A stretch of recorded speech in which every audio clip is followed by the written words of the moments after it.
The problem is it's really hard to change a culture.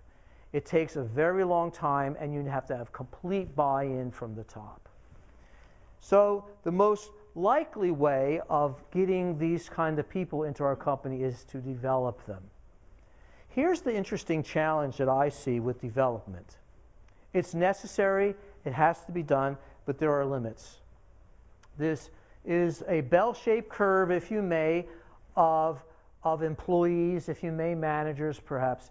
So the majority of employees, leaders, managers are going to be in the middle. There's going to be some demanding ones, but they perform, good ones, etc. Now, we are going to try to hire over here in 5 and 6. That's what we're going to aim for when we go to hire. You're not looking for someone who's going to be disruptive. That's not going to be one of your criteria, right? You're going to be looking for the best person you can possibly find.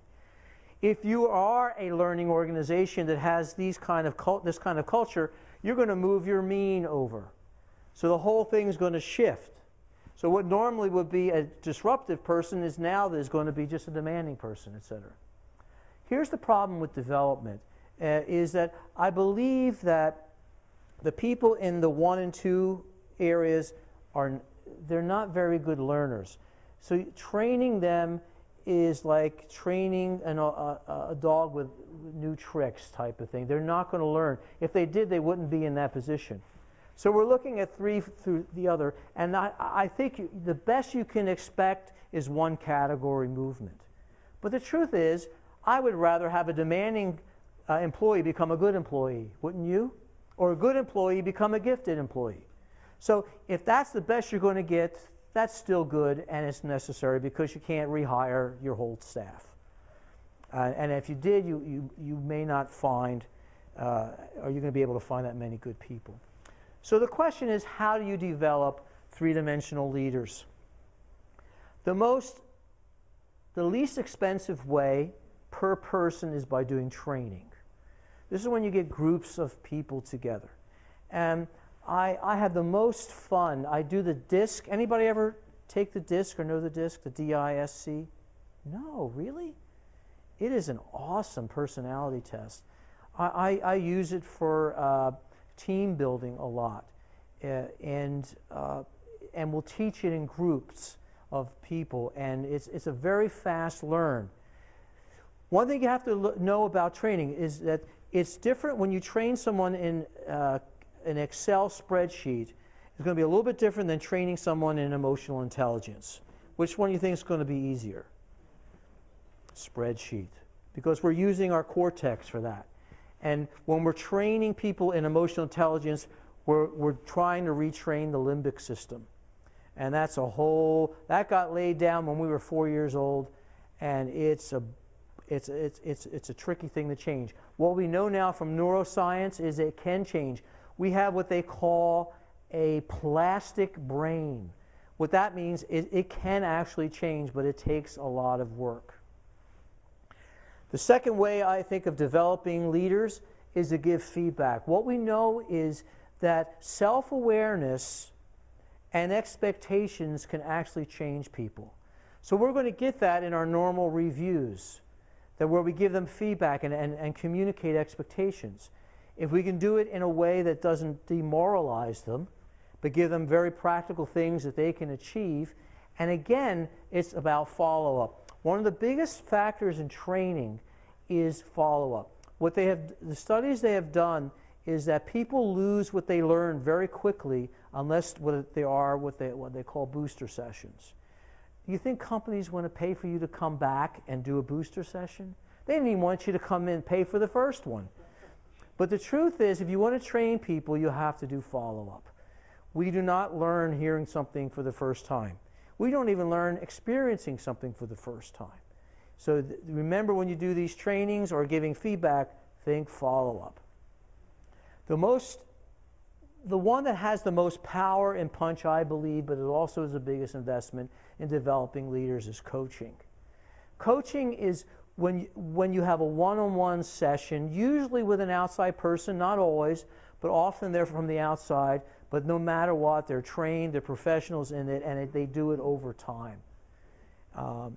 Now, I would argue this. If professional athletes who are very, very gifted still have coaches, and they have coaches to drive higher performance, why shouldn't leaders and executives have coaches to drive higher that? It's a hard sell to people who are very, have a budget. But if you really want to develop leaders, you have to invest in that. Okay, so this is time for any questions, discussions, interaction. What do you like? What don't you like about what was just said? Yeah. Anybody else? UPS story. I was working my way through my first master's. Doesn't that sound awful, my first master's? So I joined UPS. At the time, they paid pretty well for part-time work. So I was a loader at first. Yes, loader. The next step is to unload. No, I think it's the other way around. Anyway, I was doing the bottom one, and then they put me in the second, next level up that took more skill, I suppose. There was a woman who was a trainee supervising, a training supervisor. The normal supervisor was on vacation, so she was the person who was leading and supervising at the time. So the whole first night that I was doing this new job, she's yelling, "Alibrando, get yourself moving."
people looked at their algorithm this morning? No one. It's behind the scenes, isn't it? That's what culture is. Culture is insipid. And when you have a culture that values honesty and treating people well, but driving performance, I think you're going to skew that curve in a positive direction. And you've all heard of, and maybe some of you have worked in companies that are just insane. It's a toxic organization, and I think that one is skewed the other way. So this is a theoretical model as opposed to all organizations are going to be on a normal distribution. Good question. Yes?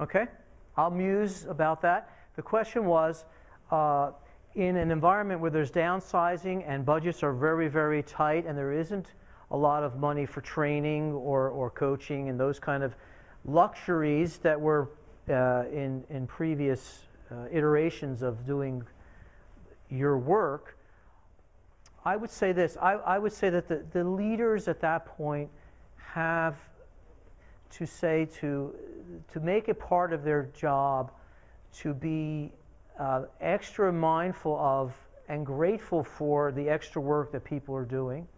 I think having an attitude of gratitude become part of the top leadership. Whoever is making those decisions is going to be responsible for creating an environment that's appreciative of people working too much. I think open communication, letting people know what's going on and why. It's so silly. You would think it would be obvious. You would tell people, hey, we're downsizing and this is really hard, I know. But some people are avoidant. They're yellow and they will not talk. So they just let people start reacting, and then you get the backbiting, and then you get corrosive stuff starting to build up. And all you have to do is talk to your employees and say, look, we know this is a hard time right now. I sure appreciate what you're doing.